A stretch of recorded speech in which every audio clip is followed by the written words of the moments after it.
Thank you, Jevelyn. As Jevelyn mentioned, this is the principal vacancy analysis. This analysis was conducted on data from the 2009-2010 school year to the current 2014-2015 school year. So we took the principal hiring data over the last 5 years.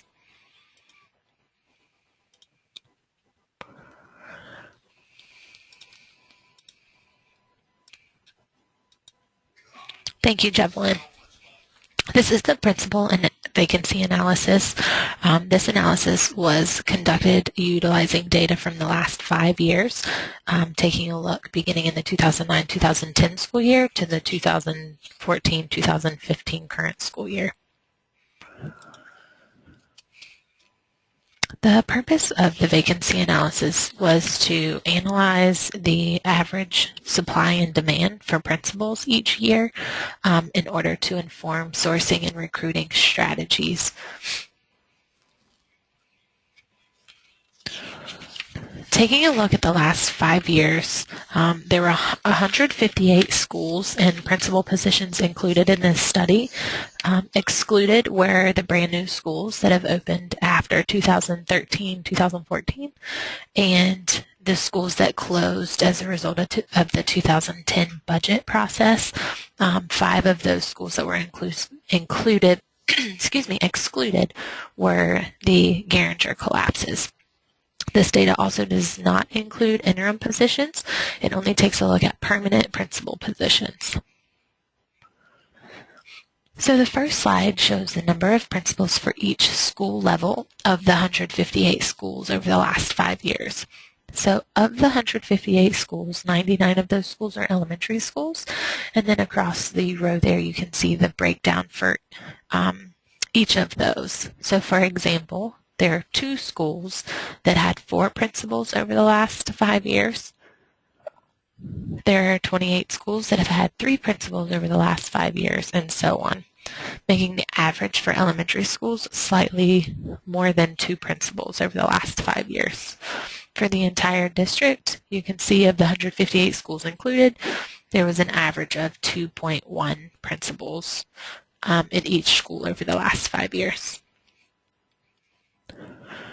The second chart here shows the same data but isolating Title I schools.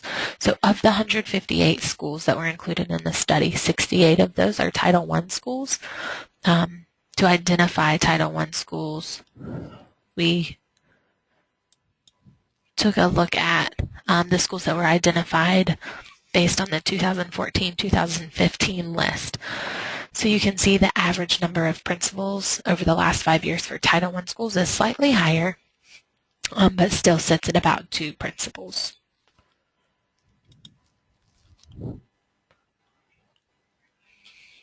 The next slide shows the principal turnover at each school level over the last 5 years. So, for example, in 2010, there was a total of 31 principal turnover positions. So there were 31 principals that left and had to be rehired for a variety of reasons. This includes people that were newly hired to principal positions and people that transferred from one principal position or school leadership position in the district to a principal position. So on average, over the last 5 years, we have had to hire approximately 38 principals each year. You can see the breakdown for elementary, middle, and high school there, as well as the other schools. And now just as a note here, the other schools include Lincoln Heights, Metro, and Turning Point Academy. The schools that are K-8 in the district were included with the elementary population, and the 6-12 and K-12 schools were included with the high schools.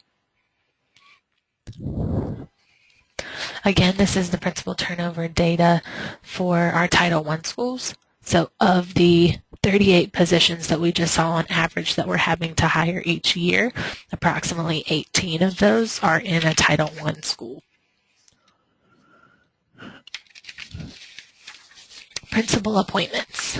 So this takes a look at the people that were hired into principal positions each year and what their previous position was before that vacancy was filled.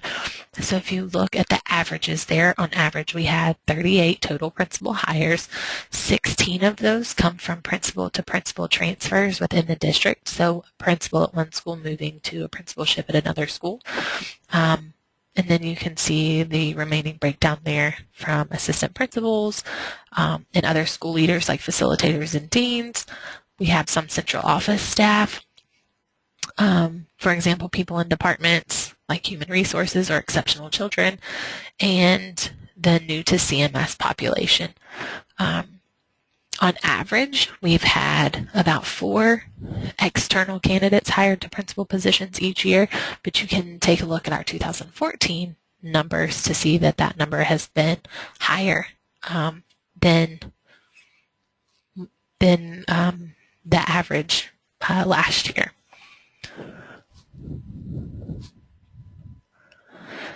The next slide shows retirement eligibility. So immediately in CMS, there are currently 7 sitting principals that are eligible for retirement based on age and years of service. That no accrued leave is included in these numbers, so some of these people may be eligible to leave their buildings earlier than has been captured. But for purposes of this, we just looked at age and years of service. So by the end of the 2015 school year, there will be 3 additional people that are eligible for retirement. So if none of those people actually do retire this year, we will have 10 people at the end of the school year that are eligible for retirement. And again, as you can see, by the end of 2018, we're looking at a total number, again, if none of those people retire, of about 21 principals.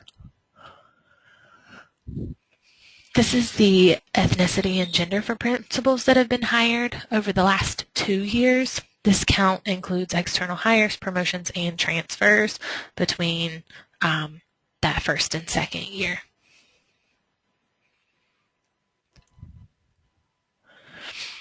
Now, in taking a look at our principal hires, we also wanted to make sure that we were calculating growth in the district.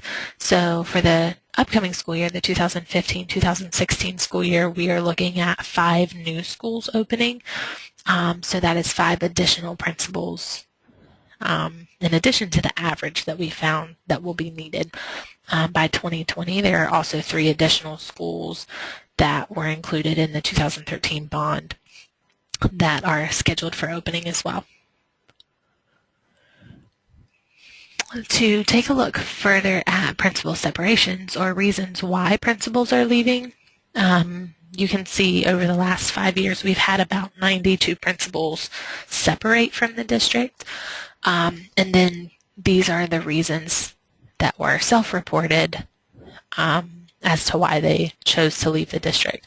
So of the 92 principals that left, we're looking at about 49 of those that have retired. So again, the other reasons are listed.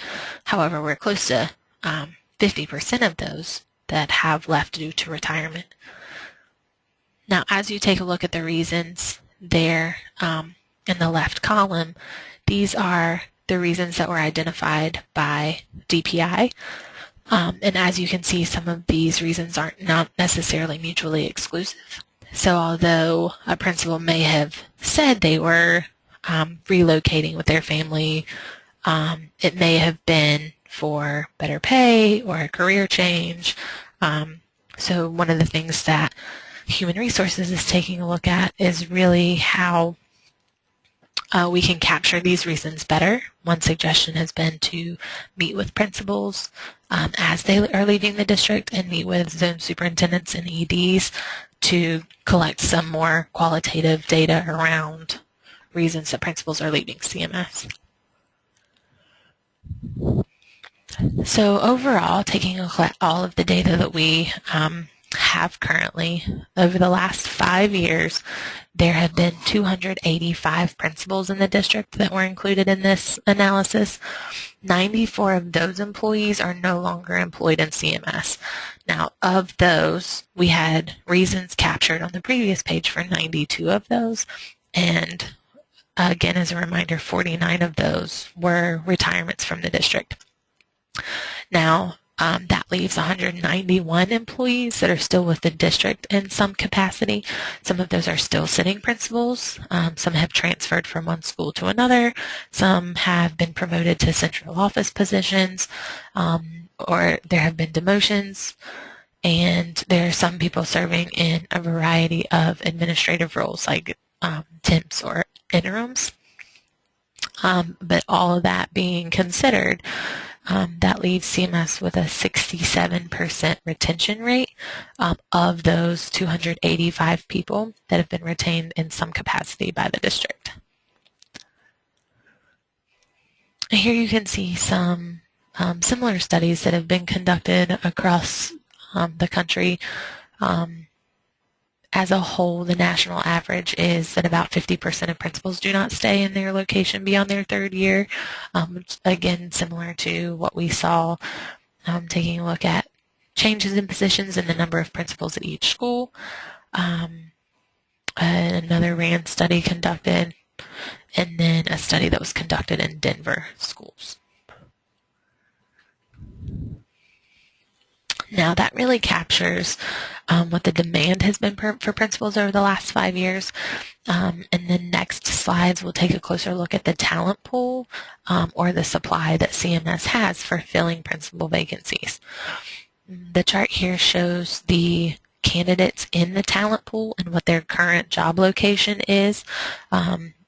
This data was collected as of December 1st, so there have been some additions to the principal talent pool since then. But again, this is pretty representative of that population. You can see that of the 148 people in the talent pool, 58 of those are external, and then you can see the district breakdowns there for the internal candidates. Again, as a reminder, departments include things like human resources, curriculum, teaching and learning, accountability, and then we broke out the exceptional children's department separately. This chart shows the Title I experience of candidates based on their current or most recent school assignment. So we didn't go all the way back to include all of their experience within CMS, but we just took a look at their most recent experience. And again, of the internal candidates, we have about half and half that have recent Title I experience.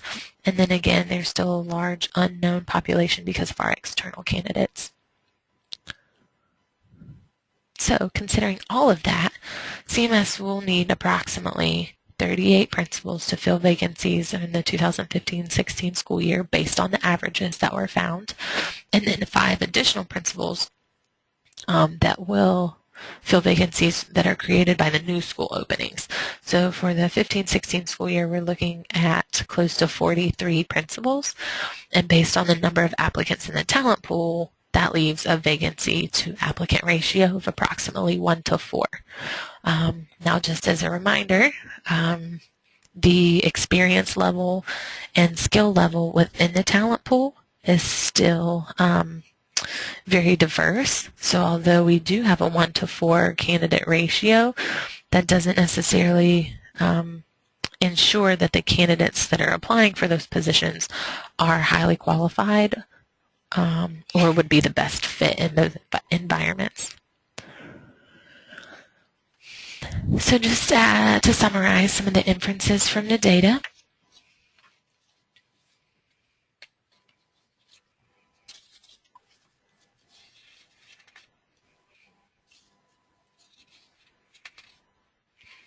and some outstanding questions.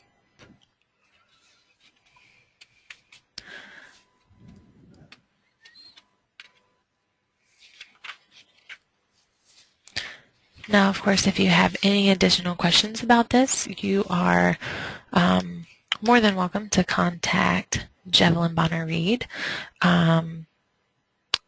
or the Talent Management Department. And the contact information for the Talent Management Department is talentmanagement@cms.k12.nc.us. Thank you.